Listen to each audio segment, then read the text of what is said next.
bananas.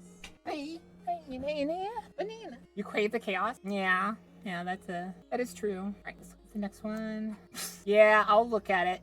We will watch one more after this, and then we will go on to games. Legendary drops. He's talking about Path of Exile, guys. You know that game? The game we played? It's a good game. He's talking about it. I'm not... Path of Exile is more than it's a lot more than I expected. Look, over the years, I've tried to avoid playing Path of Exile, not because it was a game that I didn't think that I would like, but because of the reputation the game has built for itself over time. Being this game of immeasurable complexity and depth to the point where it is intimidating for a new player to want to try to get involved in. But at the exact same time, it's also built a reputation of being an incredibly well-ran live service game, and one that is tirelessly supported by both its community and its developers. So I felt it was time for me to finally give this game its fair shake. That's what I want to talk about today. Look, I've played Path of Exile in the past. I've dipped my toes in, got my feet wet, but ultimately I drowned before I ever got to the beach. I've never finished the campaign. That is, until today. I'm now in the early throes of the end game for Path of Exile, and I want to talk about those past failures. I want to talk about my last 30 plus hours of gameplay, what it looked like, what it felt like, and most importantly, because of the fact of it being a live service game and a free-to-play game, what it costs. So I recently... Which I can tell you right. I am the hoarder that knocks. Oh, is today a stash sale day? It is. Keep going. Da, da, da, da, da. Buy one of those. Well, I need to buy more. Played Warframe for the very first time, and I documented my entire experience here on YouTube, and I had so much fun doing it that I'm doing it again here with Path of Exile. Now, this wasn't my first choice following Warframe, but the recent update, Settlers of Kalgur, caught my attention. An idle mechanic where you can trade currency, respec most importantly, and passively earn gear even when you're not even playing, seemed like the perfect time for an inexperienced or new player to be able to hop in, because it adds a level of forgiveness and convenience that was otherwise not in the game. So I downloaded the game, fired it up, and logged in. I want to start off by saying that PoE has the greatest character selector I have ever seen. It does. It's such a unique character screen and stuff, and then they give you a little backstory on the character, and then... But yeah, it's such a good game. It's such a good game. I hate to say this and get lucky to have to cut this out, but Slimu, you can join me after this react if you want. We'll watch the other react tomorrow. No unnecessary information, just the name of the class and a character background that's voiced by one of the most badass voice actors. Like, yes! Why is the announcer for this so bonkers good? I've ever heard. Learn well the lessons the Drake class will teach you, witch. It is your only hope of finding your way home. The sharpness of his words set the tone right away. You're no hero, you're a criminal, exiled to a hellscape for your crimes. There's something in that, something far more interesting and visceral than the typical hero. And yes, I do think it's hilarious that me and Legendary started with the same character. Hero story that we've been fed. Necromancers rise up! And served year over year. I've been exhausted by the softness of modern games' approach to their different narratives, so afraid to offend and disgust, and I found myself exhilarated by how unafraid this game is to be itself, and honestly never stops being. After naming my witch, I quickly load onto a beach where I'm greeted by a wounded exile leaned up against a log. He tells me that we are the only survivors to make it ashore. He explains to me that the island is crawling with criminals, has me arm myself with a wand before he's devoured by an undead. I kill it and I get my first skill gem, and within seconds the game reveals its complexity. PoE doesn't use the standard trope of leveling up to unlock more skills. No, skills are contained in gems, and gems have varying qualities, and you can level them up, and you can see every detail of the spell or skill by hovering over them. When playing for the first time, I'll be honest, this was immediately jarring. It is very jarring when you first start out. I'll say that. But it is easier to get used to than I thought it would be. I will say that. All games copy off of one another, at least to some extent, and systems are the most common shared aspect for any loot-driven ARPG. After playing enough of any type of game, you're going to build up a certain level of familiarity, And when you have that pre-existing knowledge and experience, it makes the transition into these games a lot more comfortable. However, Path of Exile subverts that comfort. Skills and spells are no longer things that you unlock, they're things that you find and buy. Passives for those spells are the exact same thing. You have to find and buy those as well, and those are socketed into linked sockets on your gear, and that's how you modify specific spells. And not all passive gems are compatible with all skills, and not all skills react the same way to different passives. I shrug it off, absorb what I can, and continue to play. PoE is highly responsive. Your character goes exactly. It is so well made. What am I playing? I'm playing Path of Exile. It's a game chat really wanted me to play. A lot of you guys wanted me to play. But yeah, you guys really want me to play it, so I play it, and it's fun. You make good choices. Like, I know some people will say it's had so many years, like, being worked on and stuff, but...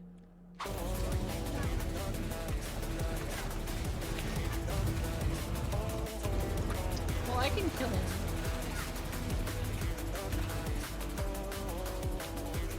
I just have to be a lot more careful with my timing.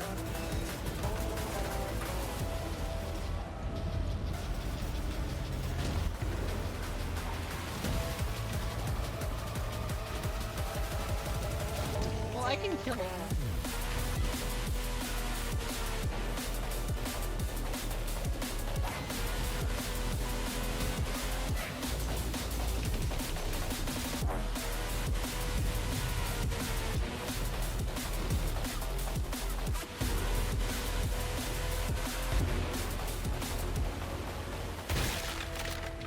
Chuck!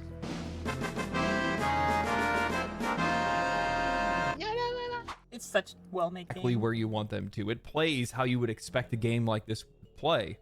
Environments are highly detailed, the background music is haunting, character animations are solid, and enemies from the very start, surprisingly, hit like a truck. I fireball some enemies down, I pick up some random pieces of loot, and then I level up and I'm given a passive point, which I quickly realize is a drop in the ocean against the backdrop of a massive passive tree. This is where I've quit. This is...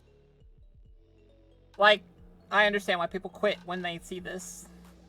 But the idea is you're not going to get all of these. I think, for the most part, I think everyone only gets up to like 100 unless they go and do all the other quests or something. I don't think even people get that high. I think it's like 93 or something. But you start at a certain point, depending on who you are. Like, this is where they started. And depending on what you want to do, you go different ways.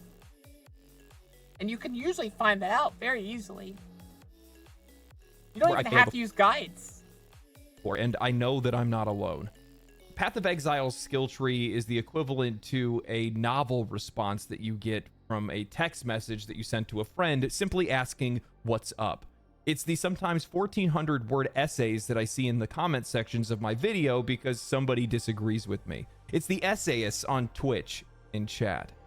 It's too much, too fast, and so overwhelming that you don't even want to look at it. This tree is what's prevented me from playing the game or continuing to play the game in the past. I try to play games as blind as I can. I stay away from guides, metas, and more because I don't... You don't need them. Once you, like, get an idea of what you want to do, which for some people is hard, me included. You just type up here, like, fire damage. You want to be a fire mage, whatever, fire. It will highlight all the fire and be like, these are some ways you could go. You don't have to follow any guides. For the most part, I think the general only rule you need to learn is resistances are not as important until you've like gotten farther into the game. Like, really, you don't need to pay attention to them at first. I don't think, at least. Coma already had this same battle when it came to resistances. The robe stays. The robe stays on during... Ah! Don't take that out of context, chat. It was a joke, chat. It was a joke. Yo, what? It was a joke. Don't take it out of context. Yeah. Puppet's like, no. What fucking context could fix that? It was a joke. They keep telling me to take off the robe. Did you burn to death? You burned to death. But it's like I was saying, it's very easy to pick up. Like, it looks huge and stuff, but you're looking at everyone's skills and all the, like, I guess you could say multi-classing potential, which is good. But do you need it? No. We did a all warrior class the last expansion. Like, I don't think my character really left on the ground. warrior part of the page. Jump. Like, one or two things made me do it. Like, because I wanted certain skills, but because I knew more about it. But like, Stamp on the ground. and then they've made it where I from what I understand, that it's gonna stay in the game. It made it where you can pay gold, which is the free, like, currency you can pick up just killing monsters, and it's not hard to get a lot of it, to respec. So if you mess up early, don't worry about it. Go to the guy, respec. You're like, oh, I didn't mean to level that. I don't want anything spoiling my journey, and I learn best when I'm taking my time to understand the game rather than just playing the game on autopilot. I've effectively bricked characters in the past because the game doesn't really allow you to freely reset your skill tree, and you can only remove points with a free single point book that you get, or a few of those that you get throughout the campaign, or using a currency called Orbs of Regret. As a new player playing without guidance, depending on how far off the rails your build gets, you can easily find yourself in a place where there's no way to respec outside of going out and farming currency to respec yourself or starting a new character. And I will say that it seems like regret orbs drop a lot more now. And even if you do respec the way that you want, you could easily render your character unplayable because skills and gems and gear all have base stat requirements, and if you no longer meet those, well, you no longer can play your character. Look, I'm gonna level with you. That's just not fun.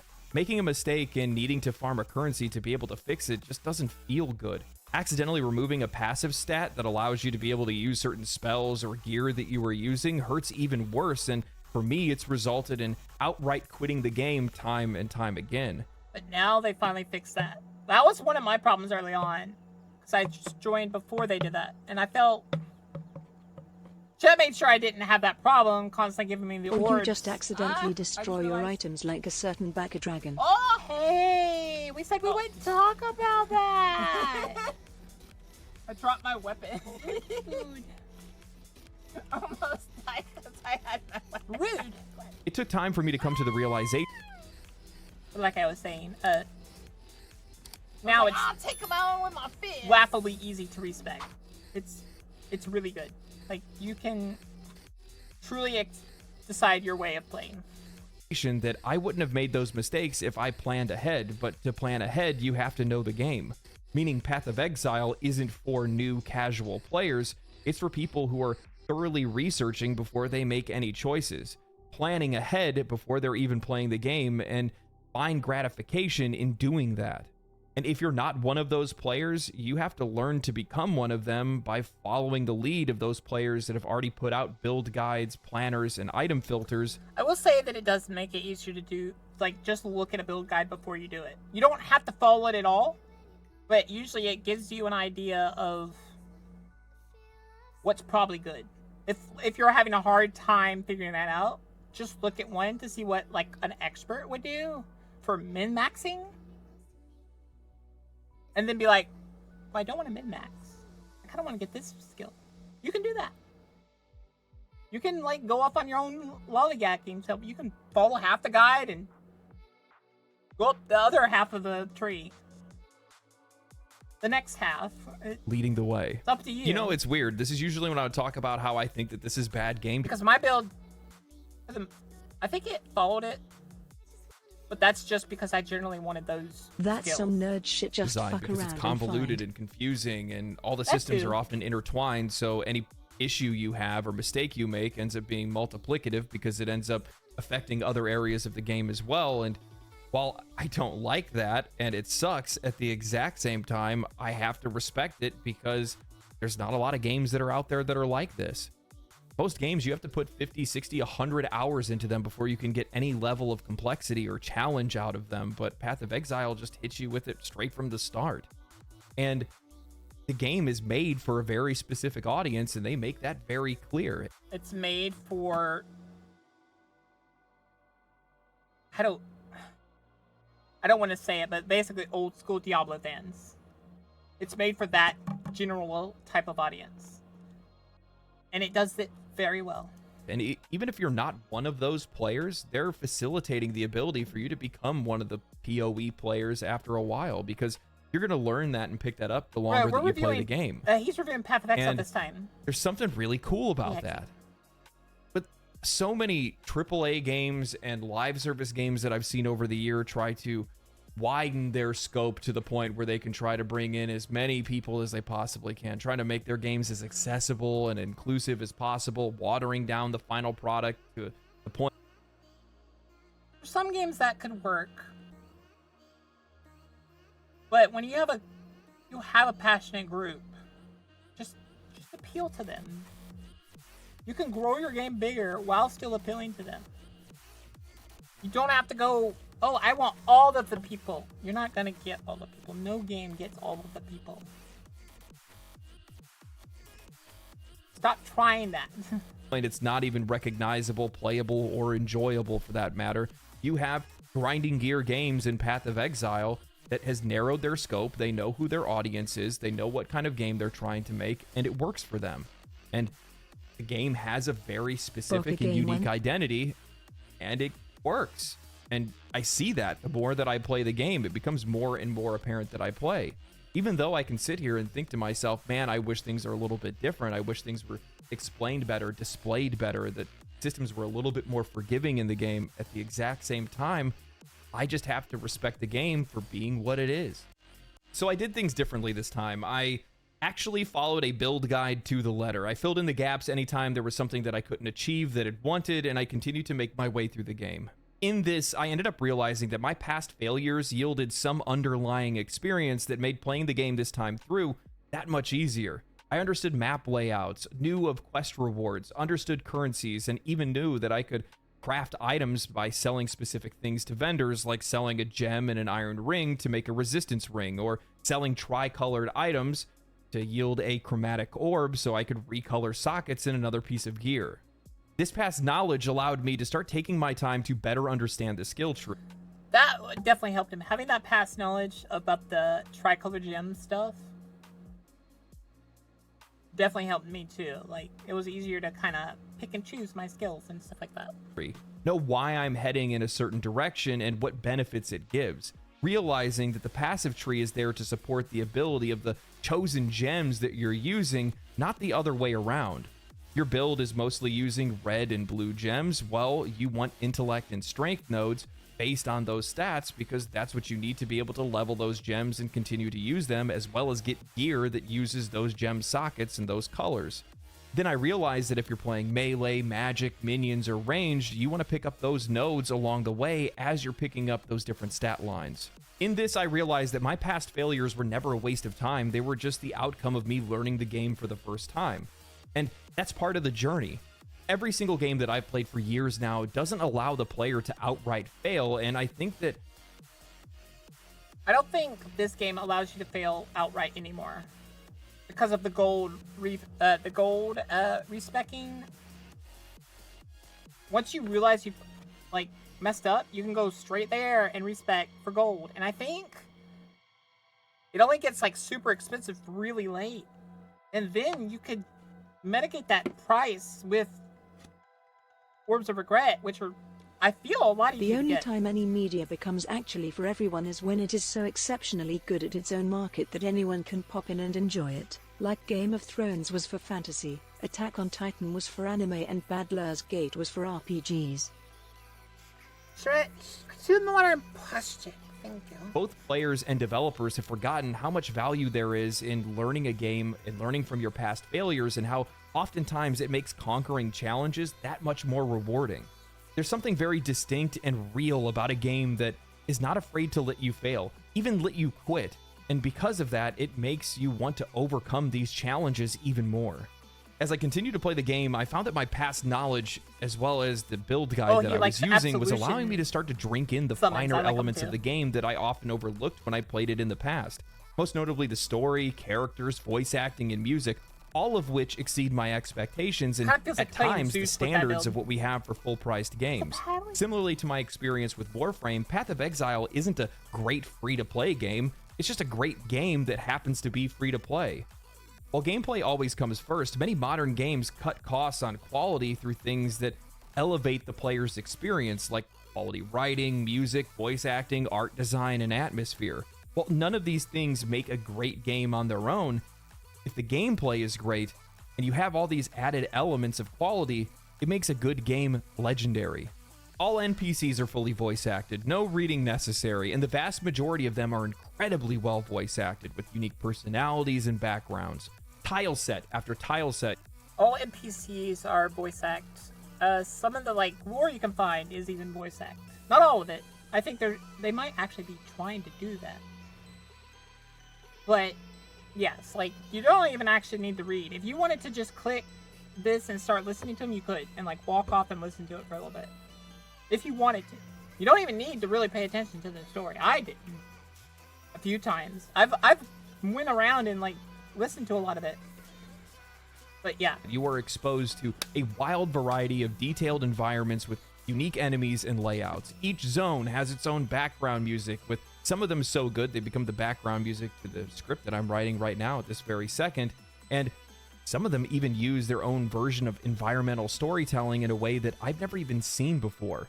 There's this section of the game where you're chasing down Piety, and you enter into the facility that they use for experiments, and there's these rivers of blood, bodies floating around, tension building music playing in the background while you hear the pained screams of her victims off in the distance.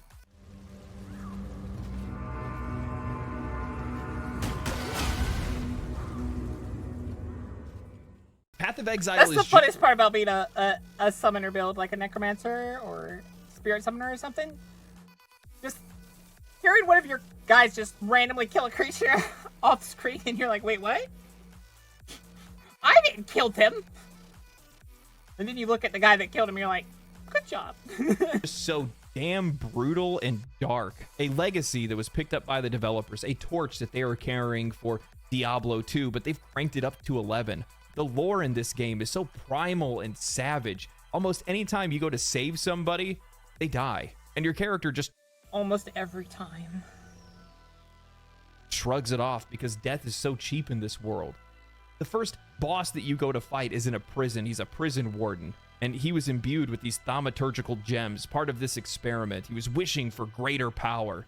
And after he survived the experiment, he awoke to kill everybody that granted him those powers, and he was locked in the prison because everybody was so terrified of him that they left.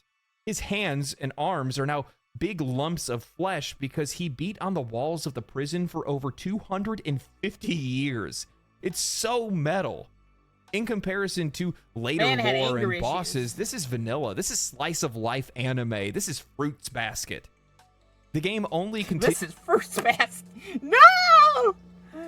No! Continues to ramp from here. Why and just trying to match the unbridled might of your character. From beasts to monsters to warriors to gods to eldritch horrors that defy reasoning, it's as if your character is an affront to the laws of reality itself, and as such, the only way to challenge you is to break reality itself. I was a Diablo kid. Diablo 2. I remember I had a friend of mine that came over to the house. He had a cracked version of Diablo 2 Lord of Destruction. Installed it on our family PC, and that was all she wrote. I was glued. You couldn't get me off of that computer. I lived on that damn thing because I enjoyed the game so much. Back in the day, for me, being able to play mature games or having mature games were a rarity. I played Pokemon and JRPGs. That was literally the only things that I played. And I remember how shocked I was and enthralled when I watched that opening cutscene for Diablo 2. Reading the stories and listening to the stories in Diablo 2. It was so good. And there are very few games that are out there that can nail that feeling of unease and curiosity when it comes to matters of human depravity, demons, magic, thaumaturgical weapons, and technology mixed together. The premise of all of these different things mixed with gods and immortality and everything else, it's just so damn good. It's just so incredible. You can't help but want to listen to some of the people because some of the things that they say is wild. It's wild. Very wild. The story, when you do listen to it, it actually drew me in for a bit because it was very interesting about some of the characters, and then like you're like, what the crap? This character did this, and then these other characters did this to them, and then this happened, and then oh my god, wild. And I think one of the things that I really respect and I really enjoy about this game is the fact that character power feels like it's always being challenged by the story equally. In a lot of cases, looking back at playing Diablo, well, if you killed a demon, well, you know, a lesser evil or a greater evil, well, they're basically all the same to you, and it's like, well, why is this one more strong? Oh, he ate one of the other demons or something like that. It's like, that's not good enough, man. In this game, they're like, yeah, no, we're going to kick it up a notch. Literally every single time you go to fight something else, the next thing that you're fighting, the next bigger enemy that you fight just gets even crazier. And I like that. It feels oddly more natural, even though it's technically unnatural. But yeah. And it's not just the narrative of the game that continues to swell and grow and match you. It's the content that this game serves. The massive amount of content in this game. Path of Exile officially released back in October of 2013, and it quickly became a prominent figure in the action RPG genre for over a decade now, and it just keeps going, keeps growing. The longevity and the continued success of the game can be attributed to the innovative approach that they've taken when it comes to content updates through their league system. Leagues are temporary events that introduce new mechanics, challenges, and rewards. They're designed to keep the gameplay fresh and engaging, keep bringing players back. These leagues typically last around 3 months or more, and after which these mechanics are then integrated into the game permanently, or they're removed based on player feedback and overall impact on the game's balance. Many of the league mechanics have become staple features in Path of Exile, offering diverse ways to be able to progress through the game, the campaign, endgame, whatever it might be. For instance, I ended up doing some of the Immortal Syndicate, a complex web of encounters where I can manipulate. You know, he had a good build if he was able to do Immortal Syndicates. People to gain more valuable rewards. There's the Delve League, where there's an infinite dungeon, an azurite mine. I gather materials in the open world, and then I get to explore deeper levels of the mine for more unique rewards and challenges. Similarly, there's also the Temple of Axolotl, I think is how you pronounce that. I'm not really too sure, where you can change the layout of the dungeon and you go through these different time traveling mechanics. I don't understand it. I don't get it. Right. There's actually a lot of these that I don't understand at all. There's this one like fractal mirror portal looking thing that I find on maps. I don't know what it is. I'll have to look into it. Or I don't. The best part about these league mechanics is that they're all optional. I like that they're optional. It's like, oh, you didn't like that? Well, that's okay. Like, the later little, like, path tree that lets you edit this stuff, lets you say, I don't want to see this. There's literal nodes on the later tree. Like, some of them, I think, like, none of them have to do with your actual stats. They have everything to do with all the extra mechanics. And you get to decide what you see. You get to tailor your experience. Optional. Do them if you want to, or pass them right by. Focus on learning specific league mechanics that you are actually interested in and just ignore the rest.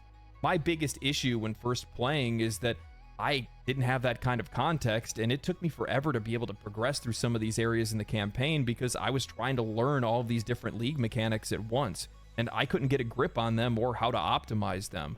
Now that I have some level of experience, I use the bestiary to grab some specific currencies that I need or fill a specific gear slot. I tap on the frozen enemies to be able to collect essences and craft items when I find a solid base.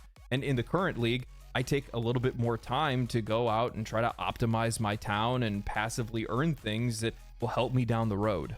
Each one of these mechanics serves as their own way to be able to break any sense of monotony or boredom that I felt when I was playing it. They're also like each their own way to draw you into the game, because you can make that particular side thing the focus of your in-game, and you get to experience like crazy amped up versions of those things. I was surprised with how seamlessly some of these mechanics felt like they were introduced into general progression. Oftentimes I felt like I could just tap them and go, and some of the other mechanics are a little bit more disruptive. They'll actually stop your movement. You got to go into a portal and stuff, so those ones I usually skip. But I especially like the current mechanic. I can just pick up gold whenever I want to, or the bestiary where I can capture targets that are already on the field when I'm searching for something else. And I also really like delves where And what's funny is, from what I understand, the bestiary capture things, as long as you have the capture nets in there, they'll appear, and you like do that, they will appear themselves, and all you have to do is kill them. I can just tap on the chest, store the energy that I need, and use the mechanic whenever I want to. Don't need to do anything really When I look at a game special. like Diablo 4, they often have league mechanics that are the primary means in which you are progressing that season. And while I think it makes sense from a content perspective, I don't think it makes sense from a player perspective, because oftentimes we may not even be interested in that mechanic. Heck, we might not even like it, and only really want to use... That's the problem, and that's why I like Path. Like I said, and I'll say again, it gives you the option. I don't want to ever experience this again. Click. Buy that mechanic. Which, like, that's wild that a game lets you do that. Parts of it so that we can progress further in other areas. Path of Exile is very much one of those play your own way kind of games. Classes, in essence, are just a blank canvas that you can use whatever skills or spells that you want to on them. You can truly make distinct and unique builds all on your own. You can skip content, interact with mechanics that you want to, and that spirit is found everywhere in the game. As I mentioned previously, this is my first time ever getting this far through the campaign, clearing the campaign. I just unlocked the Atlas of Worlds, a fully customizable endgame where I can... Like I said, fully customizable. A lot of these nodes have to do with, like, those mechanics you experienced. And then each of them upgrades or denies that mechanic. Like, these ones right down here, look how early they are on the tree. They literally say, I don't want to see those things anymore, or I only want to see this one.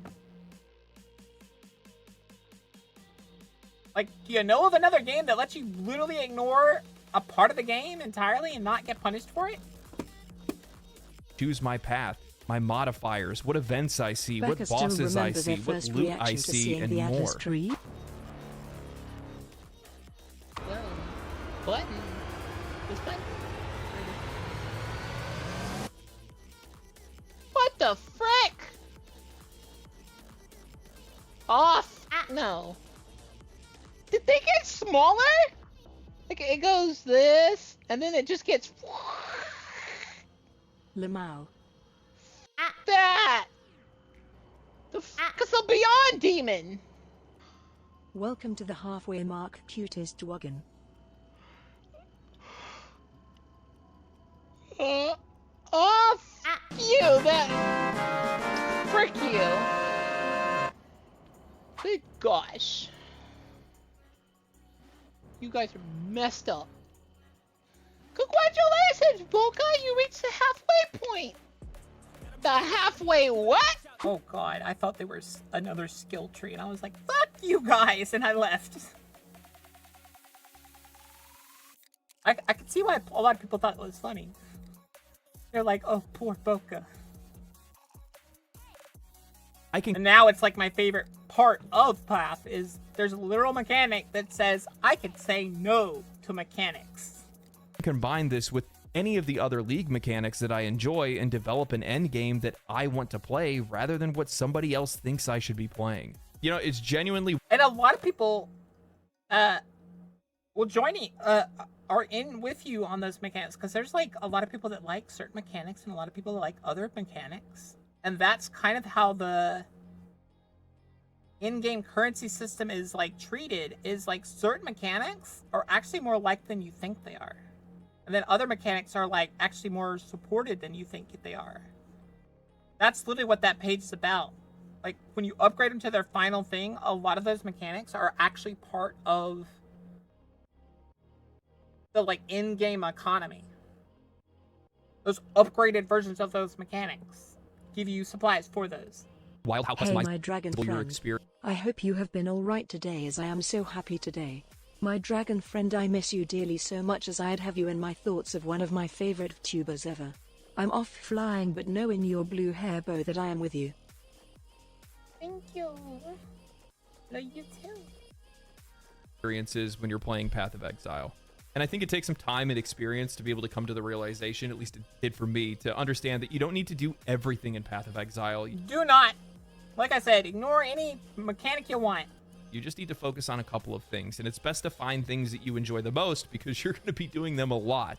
And if you think about it, if I'm trying to do everything all at once, I'm probably not going to get very far. But if I focus very hardcore on just a couple of things, you're going to be able to progress those enough to get the rewards that you need to. To give y'all an idea, I got to the point where I completed basically the outer pages and stuff, and I had 4 different pages that were focusing on 2 different aspects each, or like mostly just one aspect each, and it was really fun to pick and choose what I experienced. Be useful in the end game. And I think that's awesome. Because there's 2 things that I've always wanted in more games. I've talked about it in other videos in the past, which is that I want more games that are not afraid to be themselves, but I also want games to not stand in the way of how players want to play those games. The experience that the players actually want to have. And when you put those things next to each other, it sounds almost impossible to do, but Path of Exile seemingly pulls it off without any effort at all. It's impressive. Genuinely is. Look, over the last few years, I've been so exhausted by live service games, I completely stopped playing them for the most part, because anytime I would take any type of short or extended break, I'd come back to a game that just didn't feel comfortable to play anymore because I had to relearn so many different things, or they're having me do something that I'm And not. Path does not do that to you. The main gameplay loop, like the main part of the game, stays the same. At worst, they've nerfed something slightly. I don't think I've seen anything that's been nerfed into the ground yet. And then most of the time they buff something else. That's what they like to do. They buff something else. They're like, oh, we don't want people to just focus on this. This doesn't seem that fun of a in-game. Let's try buffing this and see if people like this more. Like, they'll lower the numbers a little bit because, like, they don't want something to be obliquely OP. But for that entire... As long as it doesn't break the game, for that entire season, that mechanic will stay the same. They will not nerf it, as far as I can tell. Like, slight tweaks will be made to be like, oh, this literally makes you immortal and trivializes the game. It makes it boring. Well, we don't want that. But let's give them some compensation in some other area that makes it still crazy. Like, they'll release some mechanics that are like, okay, we're never bringing this back. Like, they added a mechanic that literally made it where you trivialized a big aspect of the game. They kept it in the game. They didn't take it away. For that season, it stayed. Because they made it. And they wanted you to at least enjoy it while it was there. Even interested in doing or whatever it might be. And as such, I end up just throwing the games to the side because I just don't want to play it anymore. I don't want to have to deal with that. I don't want to have to deal with coming back to something that I don't know how to play, even though it was only, 6 months or a year since I played it last. And Path of Exile goes right around that. By allowing you to be able to take on any of these mechanics and some of this content at whatever pace that you want, it gives you the room and the space to be able to learn the things that you want to learn, to play the things that you want to play. And especially if we're looking at the most recent League mechanic, the Settlers of Kalgur, I think is what it's called. That's passive. I'm picking up gold as I'm playing the game. I can go to the city and upgrade it or do whatever I want any time that I want. And even if I forget about it for too long, well, I still have heaps of gold that I'm going to be able to go and reinvest into that town and use. And I think that's awesome. especially just the passive mechanic of earning gear and stuff like that as well. And it's great for a new player experience because it makes it where those systems are a little bit less intimidating. And I really hope that something similar makes its way over to Path of Exile 2, because it's going to make the new player experience just that much more approachable and more comfortable for players when they're first starting out. It's crazy to think about how much content is in Path of Exile, but it's even more crazy when you start to realize that it's free. Well, kind of. One of my biggest issues when it comes to most live service games is how lazy they are when it comes to monetization. Rather than trying to provide anything of value to us, rather than working for our money, they oftentimes will try to squeeze more money out of the players by taking it from areas that already exist in the game. Just recently, EA had to walk back proposed changes on price hikes for a battle pass in Apex Legends, gaslighting the players, saying that it was all to provide them more value in the future. And here's the thing I think about that. If you have to justify your price hike, it's not needed. It's unnecessary. It's a lie. Because as a player, we intuitively know how our games are and stuff. You may not think we do, but we do. So when you add something and you're clearly trying to defend it, think about what the player thinks. What are they getting out of it? Like, what is it actually doing for them? It's doing nothing. You want to justify it because you want money. But here's the thing. If you give us something good for that money, then you wouldn't have to justify it. But you're not. Trying to take away stuff. And taking away things is the hardest thing to do. One of the idle games I love the most recently added a mechanic where they've taken away my buy power with my free currency. It's getting uninstalled today. Like, I've been thinking about it this whole time, and all I can think is, does that feel good? No, it doesn't. Like, I can't see why that's good. Stop making bad decisions. Stop letting your marketing team make decisions. I would want to say 60-70% of the time, they're going to lose you money. 90% of the time, they're wrong. At least in my experience so far. When in fact it did the opposite. If you want to monetize your game, be creative. Earn my money, and I'll be happy to give it to you. Path of Exile is working for my money. PoE is by far... Like, it is trying its hardest. Let alone the fact that it constantly offers sales on its stuff that's important. Like, to the in-game part. Like, I would say, if you beat the game and you don't want to play anymore, there is absolutely no necessary to buy anything until you've beaten the game. Like, the main story of the game. To beat the, what I guess you call it, the, in-game stuff, there's a little necessity to buy not inventory, but bank slots and stuff. But that's it. And those go on sale constantly for like $2. So, like, really, no one should have to pay anything to beat this game. Shut up. Shut up about the AFK thing, guys. Shut up. One of the most customizable games that I've played outside of Warframe. You have gear skins, weapon skins, auras, pets, cloaks, trailing effects behind your character, and you can even change the way that spells and abilities look in the game. Just about everything that is character related can be customized in some way, and better yet, they're transparent about it. I think what I love most about the cosmetic shop in Path of Exile is the fact that every single transaction that's in there comes with its own individual YouTube video that shows you what those weapon effects and skins look like in actual gameplay rather than just going off of an image. Player expression is key to any successful live service game. Yes, you need the game to be fun and filled with content, but you need some way to be able to monetize it, and customization is the best way to be able to do that. I feel like most games should just focus on the customization part, but here's the thing. Don't do a League. I'm gonna say it right now. I love the game and everything, but I can't play it right now because they've just kind of ruined their own monetization idea. They've started adding in loot boxes. they started adding gotchas. They started increasing the price of skins and stuff. Stop it. You're doing so great. You just started messing up because you started making bad skins and stuff. That's why you were losing money. That's why you're losing players, is you're not paying attention to the focus of the game.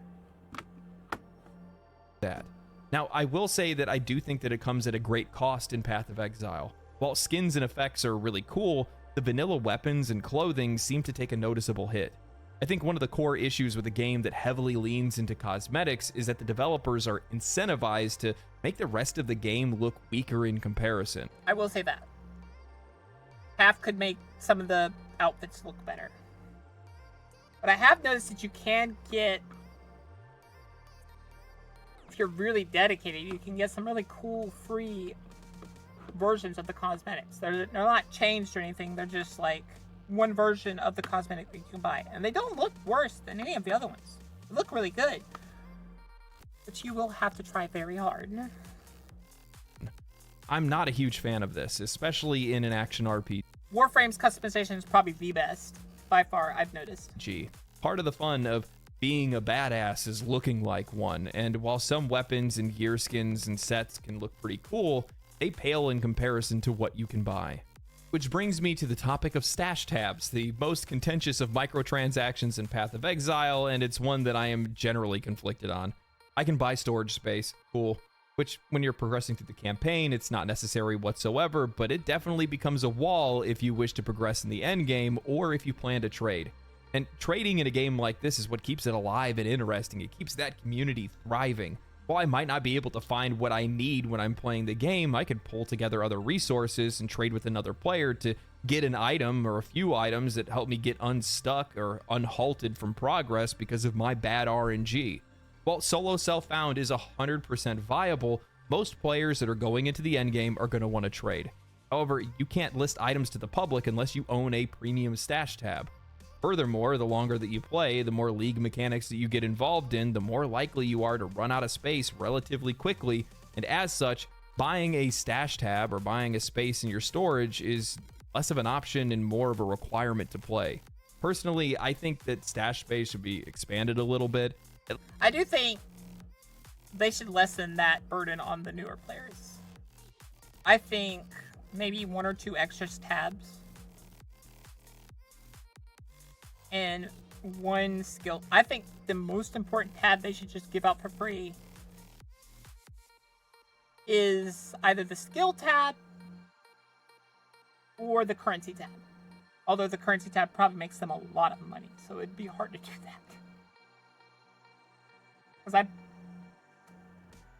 Although, I don't know. Once you buy the currency tab, you have it on all your characters. And it's not expensive. I think it's $5 when on sale. Or is it $3? And once you have that, you care not for the rest of the tabs, honestly.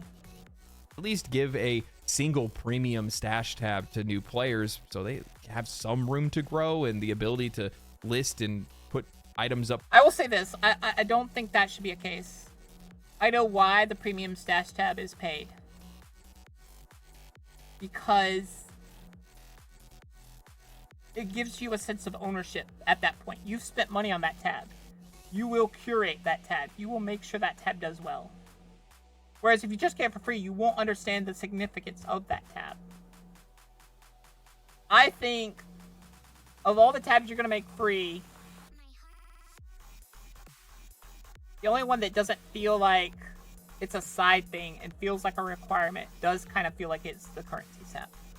For trade without having to use a third-party website, but overall, I don't really have an issue with stash tabs as a concept. Yeah, it's just the generic premium ones, especially once you start contrasting them with item-specific tabs like Essence, Map, Currency, or some of the other League ones, because they're unique, they're highly functional, they are incredibly user-friendly and provide a lot of value for the money that's actually spent on. Yeah, that's why I'm saying keep them paid. I get his idea of the premium stash tab. It's not much of a change, but one of the biggest changes of it is why it costs money. You are now in the trade economy. You are in their economy, So they need to like help you see the significance of that tab.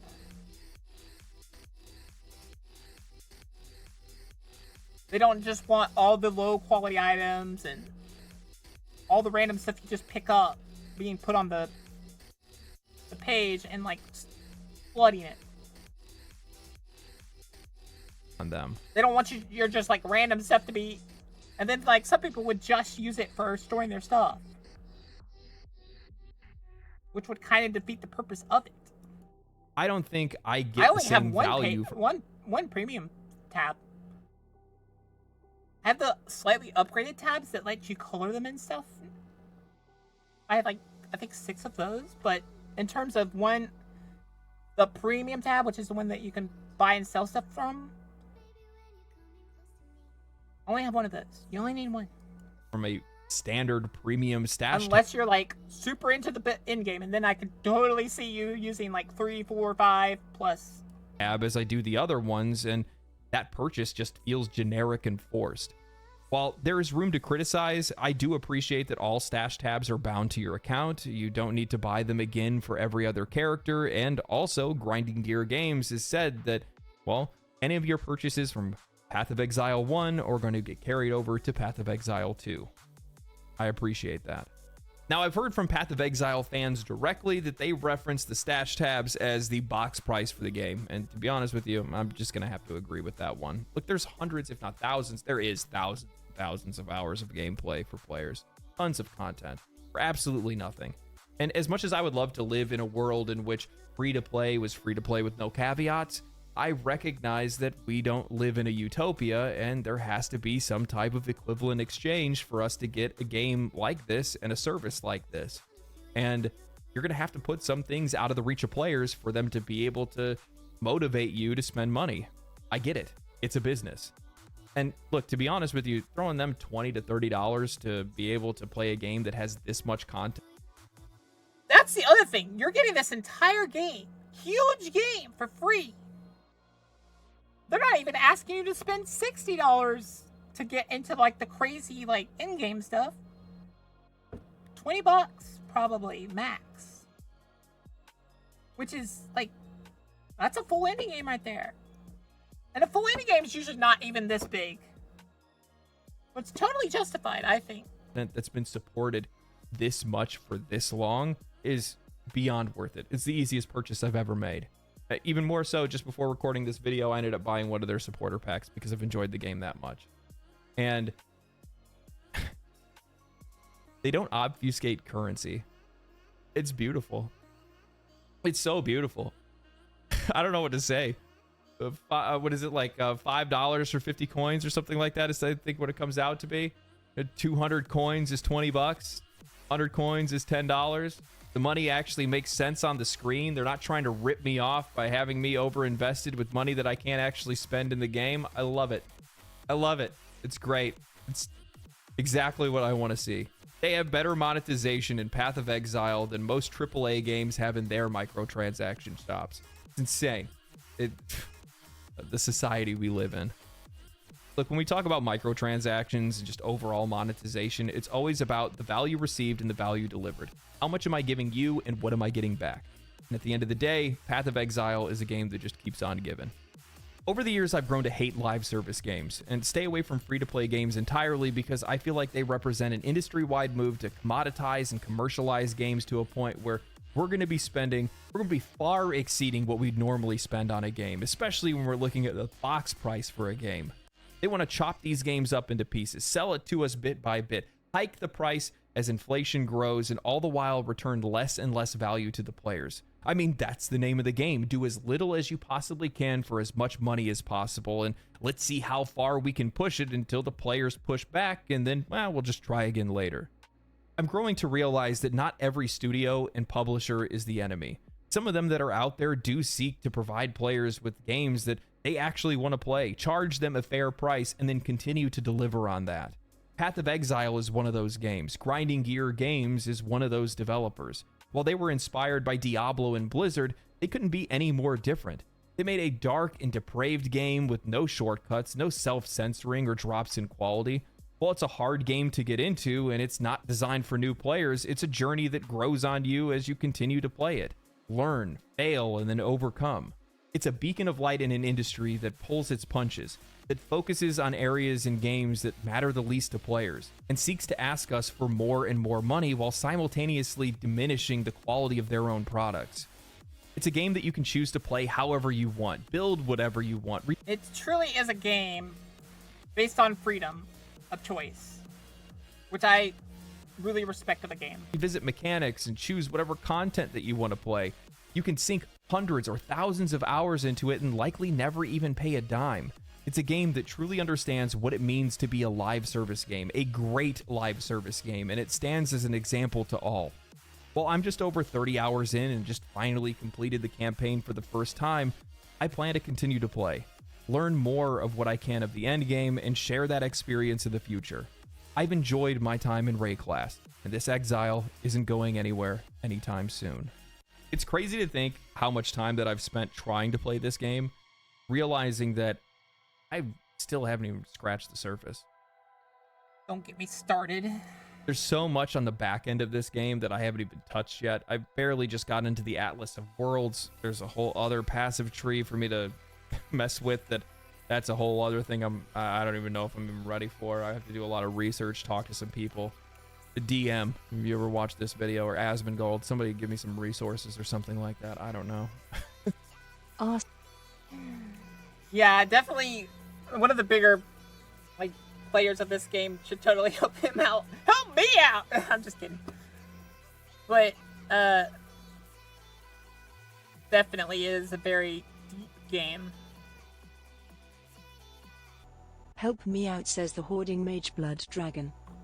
It's shiny and pretty, and it glows, and it has some rainbow colors.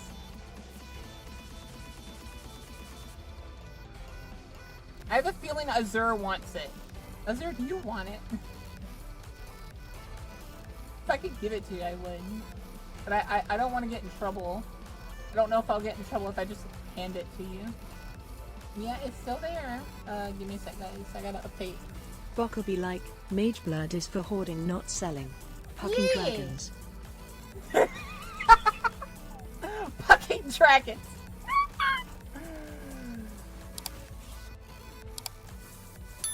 But you love me though, because I'm precious.